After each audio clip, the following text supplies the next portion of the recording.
What's up, everybody? Welcome to episode 3 of the Modern Lending Podcast. Man, for the first 2, we really went high level. For the third, I wanted to go right down into the trenches, into loan warfare, to talk about what people are doing today to drive their business. And I guarantee you, this episode's going to rock your socks. I'm bringing Adam Encinas and Minh Nguyen in.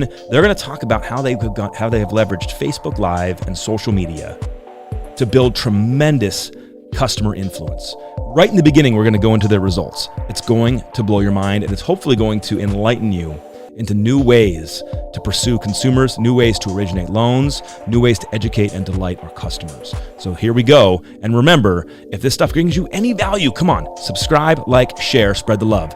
Here we go, episode 3.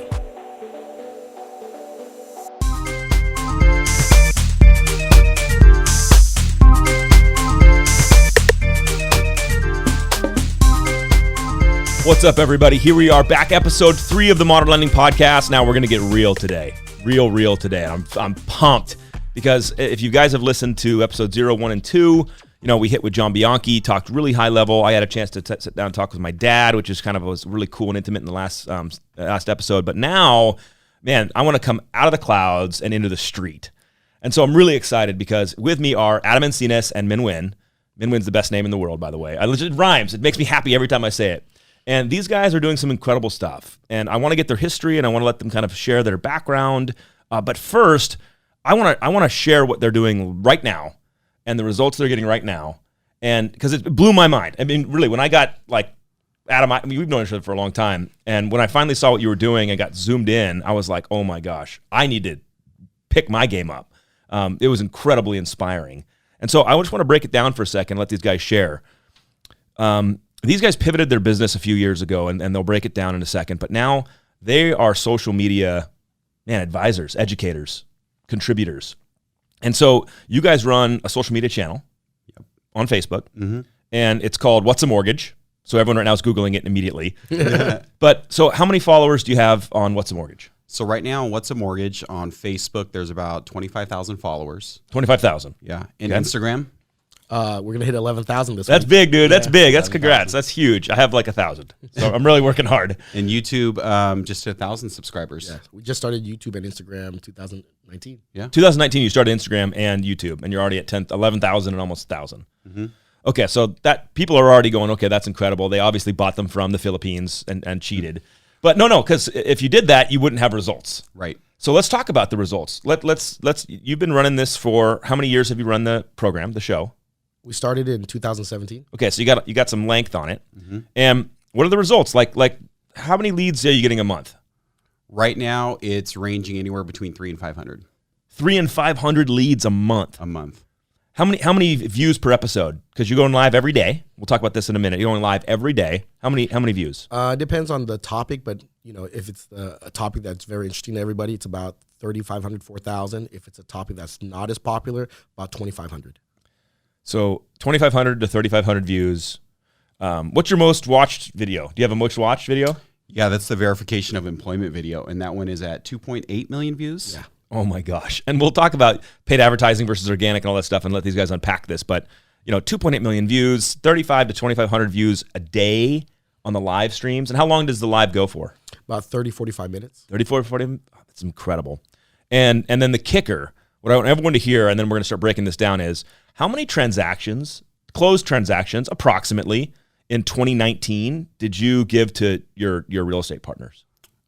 Over 100. It's crazy. That's crazy. No one's doing that. Yeah. No one's doing that, guys. You're like, oh, yeah, whatever, no big deal. But so we just hit the high notes. Let's go to the real work and how this happened. I mean, so, Minh and Adam, let's start with either of you, whoever wants to jump in. But how did you get sucked into the mortgage world? How did that happen? We all have our unique story. Well, I started summer 2003. I remember it when it was yesterday. So I started summer 2003. I actually started as a telemarketer taking calls. And then I moved from there to junior processor and then to loan officer. And then, I met Adam and kind of brought Adam in the game. But you skipped a ton there. So you took calls, like up calls. Yeah, I did up calls. Fax blasting. People were I was thinking fax blasting. Yes. That's incredible. My broker was fax blasting before it came completely illegal. and then it's 2003, dude. Come on, give it. It's like so I was taking calls, and then I was taking calls, and then I was converting them. They were selling, of course, NetGams and the countrywide Fast and Easy programs, and that's how I started. And I started there, and I was trustworthy, and so he moved me up from being a telemarketer to managing telemarketers to then junior processing, and then I ran his operation. I like that though. I like that. I don't think today that people miss that. You got trained as a processor. Correct. I think a lot of salespeople today skip that. I was trained in shipping and processing, and it's like that was a gift. I learned how to do the real work. Yeah. So it's when you become a loan officer, I think you're better. Yeah. Okay, so you got sucked in that way. What'd you do, Adam? So I was actually a personal banker at a bank, finishing my degree. That's a great way to start in the industry too, right? Yeah, but it was scary times because this is 2007 to 2008 when the market had crashed. Oh yeah. So I was working in banking, still completing my degree, and not understanding the magnitude of what was going on during the Great Recession. So what's interesting enough is I had clients that were coming in and were putting 6-month holds on their checks. Oh wow! And with the FDIC, anything over 100,000, you would see people only get 75 cents on the dollar, 50 cents on the dollar from there. So as I was finishing up school, Minh had an opportunity and said, "Hey, why don't you come learn to do mortgages?" So it's his fault. So he totally sucked you in. Totally his fault. So this receding hairline is completely Minh's fault. I think the mortgage industry just does that to us. It just does. Yeah, it just does. It's part of life. So at that time, Minh was running a different operation, and it was more working with REO agents. So I was an in-house lender at an REO company. There you go. So when the market changed, I moved home, of course, like most people did. And I actually stayed doing loans. I just was persistent. I sat through the process, and I became an in-house lender for 2 realtors that were getting, how many REOs were they getting a month? They had 300 listings month over month. Wow. 100 yeah. agents. So you were hustling. You were busy. Yeah. And it was crazy times because we were closing loans at that time 21 days or less. Yeah. So with the REO agents, we had to pre-approve every single offer that came in. And you'd see 15, 20, 30 offers. Yeah. And there was 5 of us. Yeah. Sitting There's in a some room. builder reps out there that are having like hot flashes because they recognize that they're still living that game. So it's brutal. Yeah. And we were in a room half this size. This size? 5 people. The Mellow Studio is not very large, guys. We're packed in here. It's good. 5 of you guys in this room. Yeah, so it was interesting times because here we are pre-approving for all the agents, all the open houses, all the listings that were coming through. We were finding the most qualified buyer that was bought in to close the transaction as quickly as possible because the REO agents were rated on how quickly they can close. Of course, they want to get these properties off the books. Yeah. And they would get more assets based on how quickly they would close.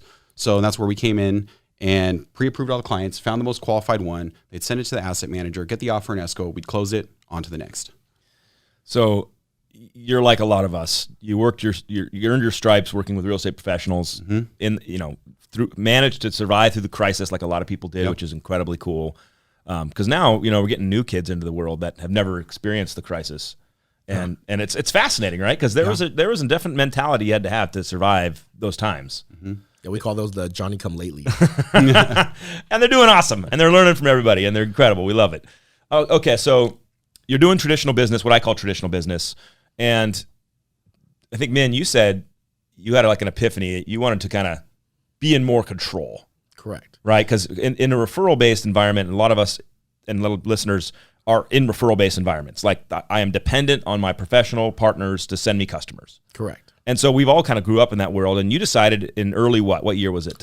So in 2008, after a couple years with the REO guys, I went off on my own, and I started I started recruiting loan officers. Yeah. And of course, from 2008 up until probably 16, 17, I had almost 100 loan officers, and everyone had a huge, book of business with realtors. But then I saw in 2017, the leads the realtors were giving us were starting to dilute. And I'm like, okay, what was happening though? I mean, because that's really early to see the trend.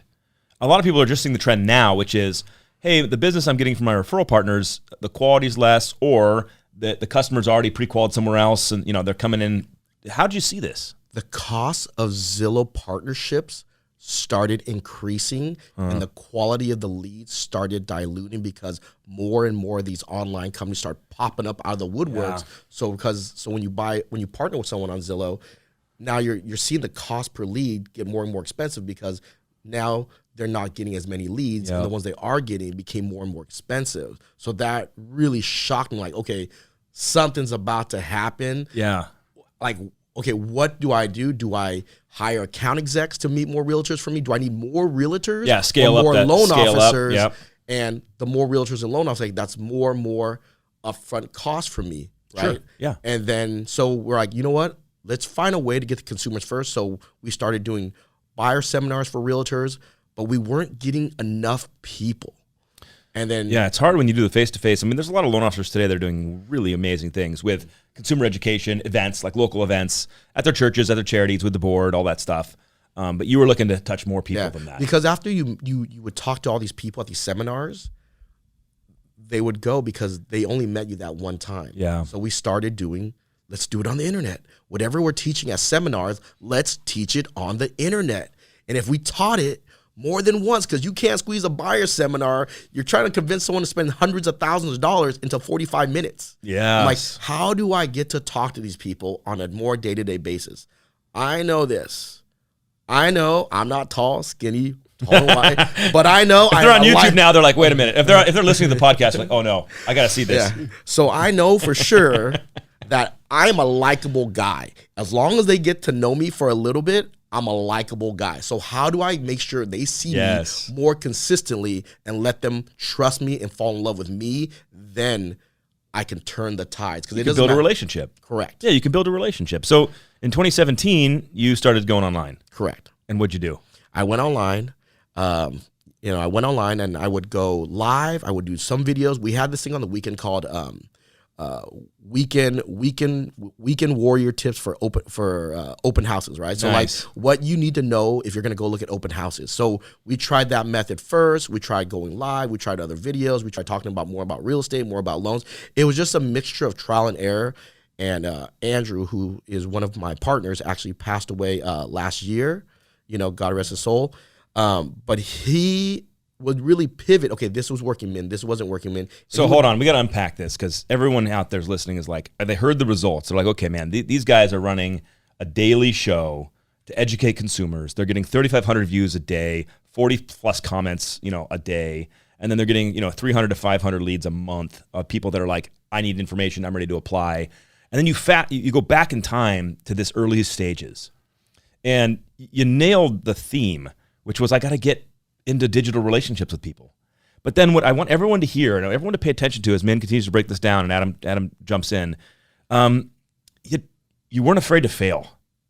You tried different things and you listened to how the world was responding. I mean, what didn't work? What didn't work? Yeah, like what failed? Asking for the business too quick. Ooh, especially when people start talking about, okay, this type of lender. They know you're already steering it. Or this type of realtor. Yeah, they're like, he's selling me. He's negging everybody else, and they can feel negging. Thank you for that. Millennials are like, oh my gosh. They can feel the authenticity that you're steering them or not. Yeah. And it was like, Andrew was like, Minh, why don't you just tell them something, but don't ask for anything? It's kind of like when you're dating. When you know you want to be with a girl, you got to convince yourself you don't want to be with a girl, and then she'll like you. But she knows you have agendas. Well, look, we're not supposed to give dating tips out, okay? This is lending, modern lending, but modern dating. I would have to convince myself, you're not going to ask for money, you're not going to ask for business, you're not going to ask for anything. You are going to give them something special that no one is telling them about mortgages, and just walk away after you tell it to them. Like drop the mic and walk. Don't do anything else after that. There's so much misinformation about mortgages in the industry. Yes. And there's tons of people who are confused about it, which is why when I first was exposed to your title of What's a Mortgage, I was like, wow, that couldn't be any more basic and clear of what the messaging is.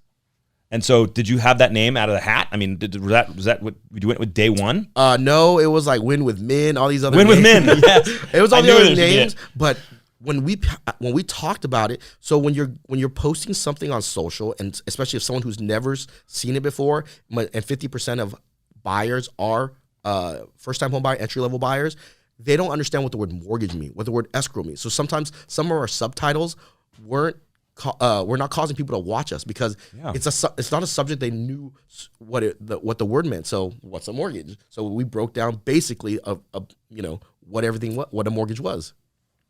It to me, watching this evolution of what you guys have done and what's happening around us right now, it's super clear to me that there's not one way to get to a consumer anymore. There's multiple ways to get to a consumer. And so, Adam, I want you to share a little bit more about the philosophy of what you guys have been doing over the years, because Minh was just hitting on it, which is, give value. What's the philosophy of the program and show? What's your ethos? So I think when I started watching the platform develop over time, and you start seeing direct messages come in. Yeah. And what was interesting is you learn that people really don't understand the process, and they're in escrow asking questions that they should be asking their loan officer or realtor. And they're not getting the answer. And they're not getting clear answers. So I think the failure as us as originators is we deal with the lingo and the terms on a day-to-day basis. But the people on the other side, they don't understand what we're talking about 75% of the time. So when I started seeing direct messages come in, asking very basic questions, and asking us to assist in explaining what a loan estimate was, just the basic fundamentals. And you see people were being taken advantage of.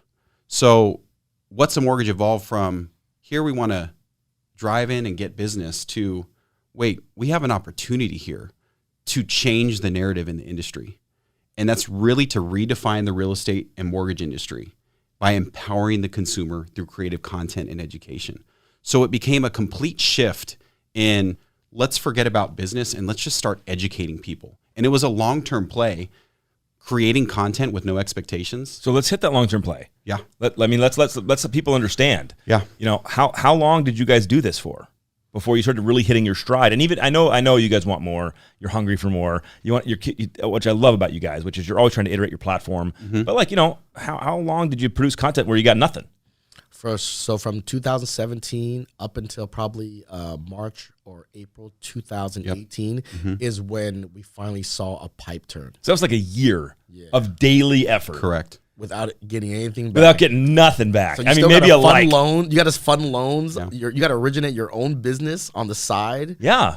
To pace yourself, to stay in business, to get to where you are today. See, no, that message is so overlooked. People are like, you were still doing what I would call traditional business with your partners, past customers, while you were investing in a platform to educate consumers. And for a year, you showed up every day, put your smiling face on, and just put it out into the Ethernet, and I would go to open houses on the weekend to ask questions to consumers on what are their biggest fears or concerns, and that's where I get most of my content from.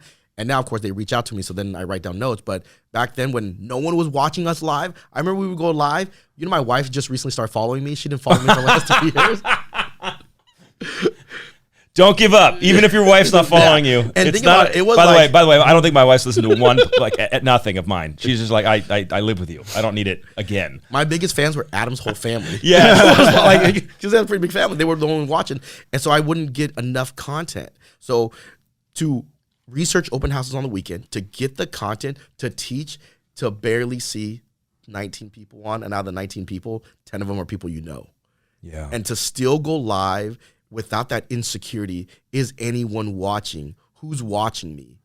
And then it's, how hard it is to go live when you feel like there's not an audience, you're just talking to a booth. Okay, yeah. So let's break that down though. Like, let's get real on this. There is an insecurity. Yep. I mean, it's what holding a lot of people back, whether they're insecure about their appearance, how they think their voice sounds, whatever the reason, whatever the fear is, and going live and no one's watching. I mean, so I've tried to take a page from your guys' book, right? I'm learning. I've tried to put myself live. And it is weird when I'm watching 10 people are watching, and then there's one. I'm like, oh. Like, what did you say? Did I say something? And then it'll kick up to 20, 30s. But how did you deal with that? How did you deal going live and putting yourself out there in such a vulnerable position for the internet? Because the internet's got trolls. They're under the bridges. They come out. How did you deal with this? One little tip to give you though is you go live. When you go live during the playoffs in basketball, that's when it's the hardest because no one wants to watch it. Okay, but I also want to I want to hit this insecurity thing because it's huge. How did you deal with it? How did I deal with it? You can't say I'm just immune to insecurities. No. This is how I dealt with insecurity. I know that there was no other route. I know that social media one day is going to be it. And if I don't get on it right now, attack my fears right now, I'm going to be the one in the back of the bus, the last person. So no matter what the fear was, I still deal with it every day, and I think about like, hey, if I stop today, someone will surpass me eventually. So every day I did it with fear, knowing, but the bigger fear was if I don't do it, I will be out of the business soon. Dude, I always like wink at Mike, our little producer over here, when the clips happen, and that was fire. That's totally the truth. And I think there's a lot of people out there that underestimate the power of fear as a driver, as a motivator to get you off your backside and actually into the work. You know, I was afraid of failure and being a failure. And I don't know, we can talk about therapy and unpack all that later. But like I use that as a driver to force me through my insecurities, to force me to go to face and to build my business. And so, man, that was right on, dude. That was incredible. And Adam, you've done a ton of video too. Yeah.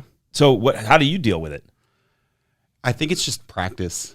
You got to start somewhere. If I showed you Minh's initial videos and my initial videos, you would laugh. Wait, I got it. Okay, we got to figure out how to get those I have right now. Like play it, and like everyone can be like, "What?" And like if you're on YouTube, watch it. There's a lot of profanity on it. I would not do it. Okay, wait, you're tempting me. So we're gonna show some. I'm gonna figure out how to do it. Oh my god! The modeling Today I hate the modeling. Why the modeling. can't you use the videos off my Modeling. computer? One best fits your need. Thank you. Have a good day. Why The modeling. didn't say that? That's real. That's real talk. People don't realize that you had to practice. Your first live was probably not as good as your last one. No. Not at all. Yeah, my first one. It was funny. So how do you deal with that, Adam? So Practice. it's practice, and I think you need to have an observer, someone that doesn't understand the mortgage industry, because that's ultimately your consumer that's listening. That's a helpful comment. I hope people hear that, because right now everyone's producing content. Like we did a video night with one of my teams, and all the loan officers were producing a ton of content to bank for the year. It's awesome, by the way. It was super fun. And but we didn't have any non-mortgage people there. And now that you said that, I'm like, you're right. Having somebody who's non-biased, not in the mortgage industry, could be like, I don't know what you're talking about. That could really help. So my brother would sit in, and we started in the back of my garage, believe it or not. And Dude, he would that's set up a real. camera. Yeah, real. Back of the garage. Back of the garage to another office, and now we're actually downstairs. I know, well, yeah, but just back to see of the garage. growth, right? So back of the garage, and I'd have a camera with a mic just like this in front of me, and I would start talking to the camera. And my brother would sit back there and say, "Cut. I didn't like the way that you said that. It makes no sense to me what you're saying." I said, "Okay, let me try it a different way." So then I would try it a different way. He goes, No, that doesn't work. Oh my gosh. Tell me a story. So then I would tell a story, and he goes, "That's it. When you tell the story, it becomes relatable. And when it becomes relatable, now you have that authenticity. And now we can have a conversation." And when you started having the conversations, now you start to understand, okay, this is what people want to hear about. Yeah. This is what they want to talk about. And it takes practice, and it takes that observer to hear the tone of what you're saying, to stop going from I'm selling something to I'm educating and adding value. But even sitting with somebody who's as close to you as your brother and having them critique you, that can be nerve-wracking for people. Oh, definitely, especially like I don't know what that word means. I don't know what that word means. Like yeah, and you're just getting constant feedback. Mind, you're psyching yourself out because you already have this pre-speech. Yeah, you're ready. You're ready. And then it was like, that didn't make sense to me. What does that mean? And so you're demoralized, and because this happens still even today, and you're recording or you're doing live, and it's hard to shift the conversation because this just didn't make sense. Okay, how do I re-say it? And now I'm recording. I'm going to trip over my words because in your mind you've been practicing one way for so long. See, I love, man, that you said that, and I hope everyone heard it. So I'm going to highlight it. You're still learning today. It's not like you figured it out. You're always constantly figuring it out. Even today on your lives, you just said it. You're like, sometimes I'm like, oh, wait, I got to rethink what I just said. It didn't land the way I wanted it to. Did I educate in the right way? That's clutch for anybody listening. It's this constant student mentality. So, okay. I want to talk about consistency for a minute. We talked about that with John Bianchi on the podcast, but when did you used to have your live shows? Because this, I think people underestimate. I used to have my lives at 9 o'clock, 9:30 at night. 9 o'clock or 9:30 for 45 minutes at night. Correct. Every day. Every day. So pretty much I would leave. I would go home and then for a couple hours head back to the studio, and it's like the studio. You mean Adam's garage? Adam's garage. Yeah, Adam's garage. No, that's real talk. I love that. And I'm like, my wife's like, even she at that, like, she wasn't following me. She was like, "What are you doing, leaving your house in the middle of the night? Yes. After I have to put my son down, right? Leave the house to go film and then come back." I'm like, I did that every day for 45 minutes a day, Monday through Thursday. So first, for everyone that's like, this guy's a maniac, how did you pick the time period, the time frame? We trial and error, but I realized, when time people go to bed, after they put their kids down, that's the best time they're going to listen. They have time to watch it, and I knew. If they watched me at 9, it's on and cracking. Something's going to go down. Because if they watch me into the night, and if you look at our Facebook analytics, our most active time was 11 p.m. to 1 in the morning on Messenger. Our most active time on social was from 11 p.m. to 1. Think about if you're talking to someone around 11 or 11 p.m. dating. or 1 in the morning. It's like that State Farm commercial when they're trying to like talk in the middle of the night about insurance. They're ready to rock and roll, or they would just be a casual person. So I love the messaging on that and the consistency on that. And some people in their head are like, well, I can't do it from 9 to 10 o'clock at night. And we're not trying to press on you that that's how to do it. What I want you to hear in that message, guys, is that consistency, the willpower to make it happen every day, regardless of family and other things that are pulling on your demand, your time. It's incredibly cool to hear. And then you actually pivoted it recently, right? You're now in noon. 12:30, 12:45. And learning what's happening in that space. Correct. Anything fascinating there? Yes. I know that when you do it at 12:30 and they're willing to talk to you through the lunch period, they're active. They're active. So I was trying to find a grab away where, like, if they're willing to sacrifice something to still be with you, the relationship, they want to be with you. You think about it, like if you work a job and you're normally busy in your job, and you're actively wanting to buy a home, the chances are you're on your phone at lunch, looking to try to buy a home. I mean, if you're focused, it's a good comment. If you're in and they're active, they're probably gonna be on their phone at lunch. Yeah. So there is a strategy behind that too. So when they do want to talk, I only want to talk to them from 1 to 4, because if they're willing to take a break during lunch, they're real. They're super serious. But if they only want to talk to us during lunchtime, they try to get you off the phone quick too. See, I love these learnings. These were not established when you started this program. When you learn this over time. Anytime. You're like, if you'll talk to me, please. Now you're like, I want to only talk to leads from 1 to 4 because I know they're serious.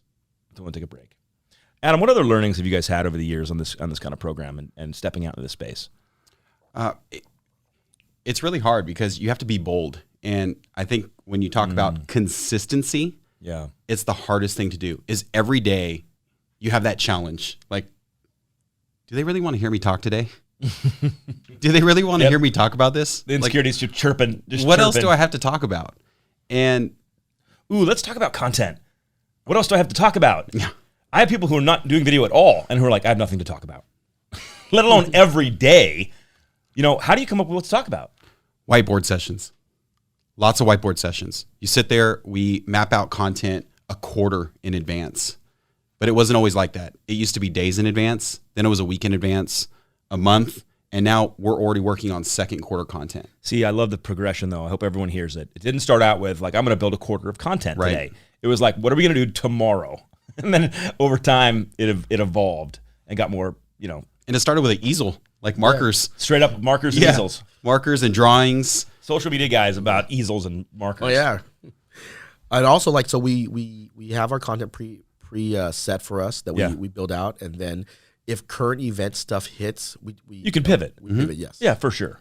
But you're being thoughtful a quarter in advance. And I assume you're watching what content's landing and staying kind of fluid to the market. Right. Because it's ever evolving. Right. We have changes daily. Oh man, I mean, how fascinating. I share this story because you guys focus a lot on first-time home buyers, a lot on people buying homes and purchase business. And then, the rate rally happened and you guys pivoted to like a refinance message, right? Correct. And what happened? We started getting refinances. Weird. Yeah, but I love that fluidity to the market. You're listening and learning. You're not so rigid that that's where like television programming, it's so blocked. It's so rigid. It's like we're showing Buffy the Vampire Slayer again. It's like, oh God. But you guys are like, hey, the market moved. Time to change the message.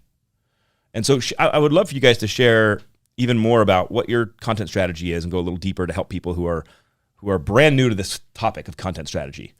I think the first thing we decide is what type of consumers do we want to deal with. You're reverse engineering. Yeah, very Correct. smart. Correct. So when you decide that, and then you figure out the type of borrowers, do you want to deal with a lot of borrowers or not that many borrowers, but bigger loan amounts? You got to decide the type of borrowers you want to deal with, and then you can just test. What in the beginning, we wanted credit repair, 100% financing, but we were combing through a lot to get a little, and we would have to comb through so much more. But to scale it, we couldn't do it at that model. No. So then we started going after a different type of clientele, and they were we couldn't take it to the next level where we were working at because of that type of clientele, and that's why we're here. Yeah. And that's, I love you guys. It's been fascinating for me. I've learned a ton. What are you still learning? What are you guys still trying to figure out? Oh my gosh. Because I give all those results and we're like, oh, these guys must have it. You know, they're done. They figured it out. Good for them. The funnel right now. So how do you, so we learned like recently, we add value, and now we looked at our new videos compared to our number one banger video had a pretty good percentage of people watched it, but our new videos has even a higher percentage. But so we are learning how much video to play on the first video, right? How much video to play on the second video. Okay, if they watch over 50%, we should play this. If they watch over 75%, we're trying to go, okay, instead of doing a chat bot, we can do lead forms now because they watched 100%. See, how do we start scaling this depending on how much they watch? If they were doing under 50%, and they reach out, we want to give them the girlfriend experience, right? Really be hands-on because they don't love us yet. But they watch over a certain percentage, we can automate it. So that's what we're trying to figure out, the touch and go until we figure out the recipe. Yeah, I love the learnings, guys. I mean, I think that is a message for everybody. It's like, guys, you don't need to have a quarter content strategy. You don't need to know what you're going to, you just need to start playing and be a student and pay attention and be willing to learn all the time and never feel like you've landed and you've made it and now you don't have to learn anymore. I think that message is just crucial for everybody listening because it is a long game, and you guys are playing the long game. And I want to hit this again. I want you guys to go deeper on it. Your ethos, your strategy is give value. That can, I think some people might feel like that's risky. Like I'm giving away all the value, and then what if they don't use me? Right. You told them all the strategies and all the tips, and then they didn't call you. Right. How do you guys deal with that mentality, and what have you discovered after you've gone all in on this education based? I think for me, when we started seeing like scenarios come through, and we would have an opportunity to where a client's in escrow, an opportunity, right? You have a client that's in escrow, and they're 3 weeks from closing, but then you get the loan estimate, and you're like, you know what, you're actually getting a good deal. So I think my dad says it best: you can't afford to make a deal unless you can afford to walk away from a deal.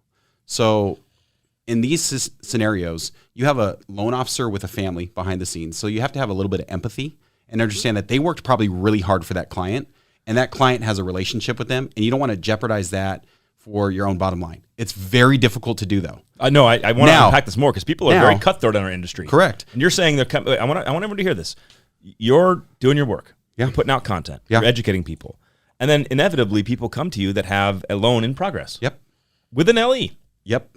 And they ask you to review it because they feel like they can trust you. Yes. And so most people would be like, absolutely, I'm going to take all these deals. Right. I'm going to take them from everybody. Yeah. How do you guys handle it? Well, then you're not changing the narrative on the industry. Yeah. Right. Because that person on the other side gave that consumer a good deal, and they probably did good business, and they probably educated the consumer, and they just want a little bit of reassurance. On the flip side, sometimes there's bad actors. There's bad. Yeah. For sure. You start seeing you're 1.5% off of where the market is today. Yeah.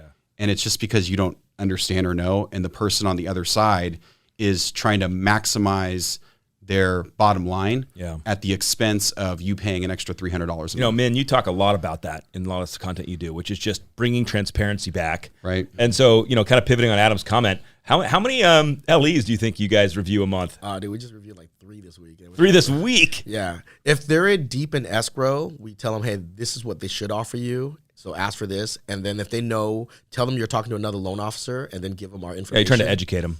And then they'll meet or match the deal, but if the loan is locked and it's too late, if they're a week to close, pull the deal back on a purchase, it would ruin our brand because now we're rushed to try to. Yeah. And it sucks for other people who actually worked hard. No, the loans that we do have, they get pushed aside to move this one forward. when they're waiting to close on time too. Right. And we started running that because in the beginning, everything you said, we went through the same mistake. Yes. We're like, give me. Yes. I got it. Yep. Yeah. And then we realized we're just putting ourselves in jeopardy, putting our brand in jeopardy. And the day for what? We're tripping over dollars to pick up pennies. Yeah, I hope everyone hears this. This is what living in abundance and an abundance mindset really looks like what these guys are doing. Because not only, because me as a competitor, I'm like, I gotta, I want that deal, and I want to help the customer. And but you guys are taking it from a stance of, look, we're here to educate and support. If someone comes to you with an LE, you're doing your best to coach them, giving them transparency to what the market really is like, and then letting them go back to their loan officer and close the deal. Do you want to know the craziest thing though? I'm ready. So rates just dropped the last 30 days, right? So if we're not catching them on the purchase, they're reaching back out to us for the refi.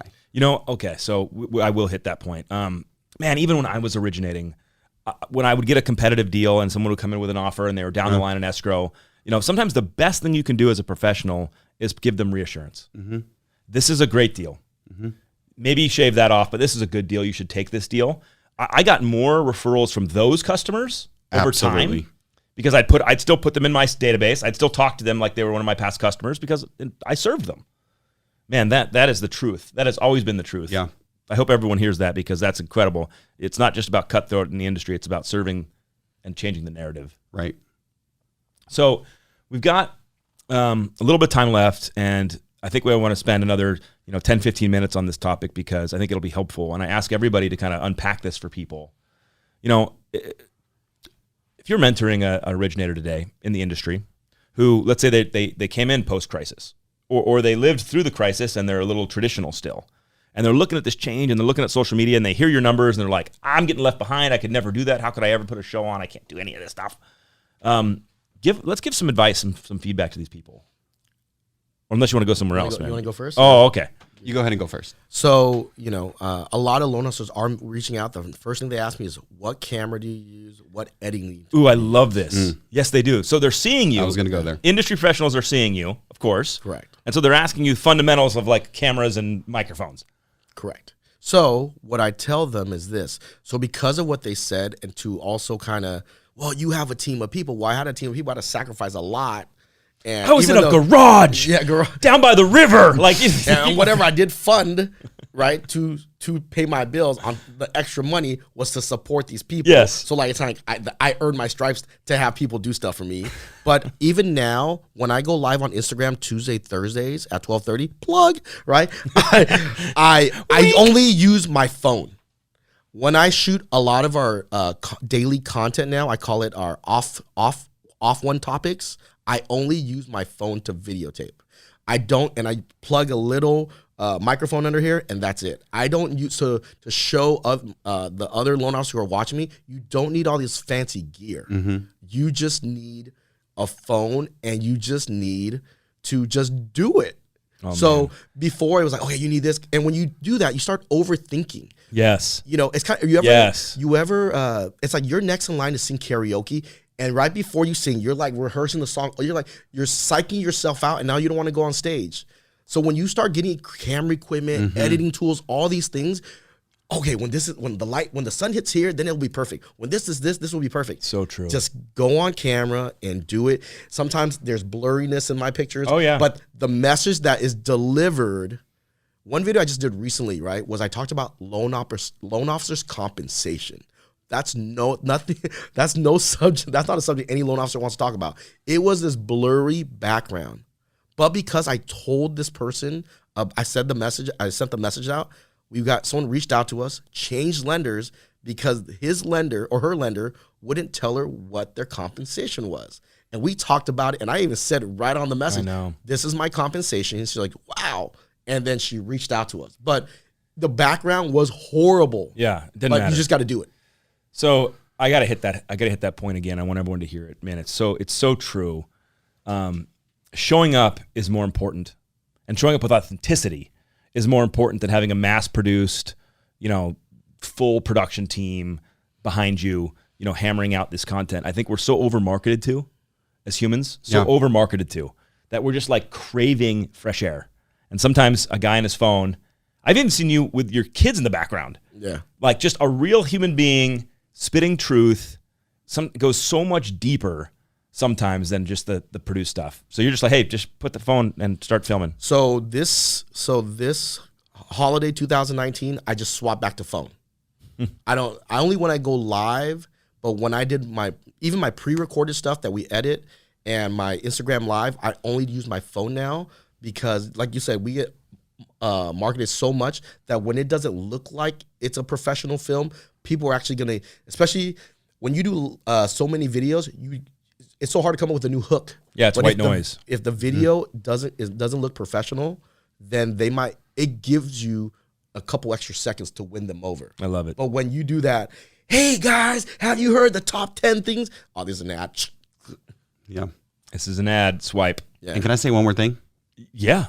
When you're doing a video and a high production video, nobody cares what car you drive. Oh, come on! I got to show my Bentley. No, I got to show that stuff on social. It doesn't work. And I flexing on social. I love what Minh says is all you need is your phone. What people use is I need this equipment. I need this person. I need to do this. They're just hiding behind not wanting to do it. Ooh. Oh, that's the real point. When they're just focusing on lighting, when they're focusing on this and that, and what studio setup I have, or what does my wall look like, you're just bearing the reality. You don't want to press play, and you're just distracting yourself with all the other stuff. And you got to just get your phone, press play, and start. And that's the biggest thing. I'm happy to share initial videos that both of us had, and people will laugh. But what happens is once you have that consistency, and once you start figuring out what message works with the people that you want to talk to, now you'll have that rhythm. And when you have that rhythm, now you can start connecting with people. And that's what we want to do. That's what social media is for. It's a connector. You know, there's a couple core messages that I just want to echo as we kind of wrap down. You know, number one, I'm always impressed with consistency. It's so hard to do. At the same time, consistency without learning is pointless because you can show up every day, but if you're not paying attention to the results, to the feedback, bringing somebody into the room with you to give you honest, like authentic feedback that I don't know what that word means. If you're not learning, then showing up every day, you never get better. You never get stronger. And what you guys have proven is that when you do both, incredible things happen. You know, Minh, I love your self-deprecation of like, you know, I know I'm not Brad Pitt and blah, blah, blah, but you know, you put yourself out there in a very vulnerable place. Oh my God, people respond. You film a video off your phone with your kid in the background. Oh my gosh, people respond. You talk about your own compensation, which is like a taboo topic. And oh my gosh, people respond. This to me is such a story of proving out what you guys are preaching, which is amazing. So core messages, just do it. Yeah. Be a learner. What else would you say, Adam? Ooh. I think the hardest thing is, actually, let me change it. If I told you for a year, if you put up one piece of content of value per week, and in a year, so 52 things, if you did it once a week and put it on Instagram and put it on Facebook, and after a year, you will be able to at least get 5 transactions a month and automate your business. Would you do it? Yeah, 5 transactions, do the math. Yeah, I think it's 60 transactions. I think it makes sense. Just from social media. Would you do it? And this is where everyone freezes up. Yes, I would, but then they don't press play. So the biggest thing is just start, get a whiteboard, start easy, write some topics down that you want to talk about. I want to hit this whiteboard topic. So I've done this with other people. I've seen you do it live, and I've been a student of your guys' too. You know, I sat down at the film night with a bunch of loan officers, and they had like, I went around, I said, what videos are you going to do tonight? And they all had like 2 or 3 or 4. And I was like, okay, that's good. That'll be done in 4 minutes. Right. What are you going to do with the rest of the hour? And we just did a simple exercise, which was pulled up a whiteboard, had to do a piece of paper. There was no whiteboard there. And I said, okay, what are the 10 to 12 things first-time home buyers need to know?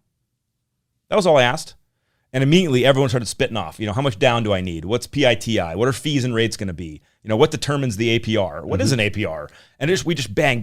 We put down 15 topics, 18 topics in like 5 minutes. And everyone's like, oh, was that easy? Yeah. Sometimes it's that easy. The hard part, to your guys' saying, is to deal with the insecurity. Yeah. So, Minh, one more time, so everyone can hear this at the end here. How do you fight that demon? How do you get over yourself? How do you put yourself out there and be vulnerable when no one's watching? Because, I mean, you did that. Yeah. You were live, and it's like crickets. Your friends are on. How did you deal with that? How did you get through it? What inspiration can you give to somebody else who's terrified of that? If you're terrified of going live or going on social media, just on a video in general, yeah. Think about, would you rather spend 10 minutes on a camera or go door knocking for 2 or 3 hours with a realtor or sit at an open house for 4 hours? That's my first thing. And the second thing is, if you don't do it, these online lenders will gobble you up. Yeah. And then you have nothing. You know, like I started originating all over again because after my team and I separated, I started in 2017 all over again originating. I know the feeling. Yeah, we didn't even talk about that, but you rebirthed yourself. Yeah, full Phoenix. Yeah. And literally, I went door knocking with realtors. I went to open houses. I was pretty much doing a lot of the mundane things that everyone else is doing.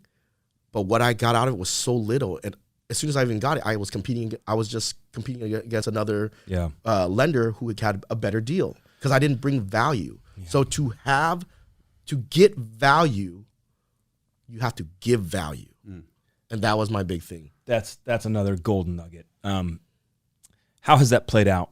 Because you guys do give a ton of value now. You don't even ask really on your shows for leads. Yeah. How does it play out? It plays out well because people from Santa Barbara are driving down to see us. People are driving through traffic for 2 hours to come see us because they know the value that we brought them, gave them that clarity to understand what's a mortgage. It's incredible.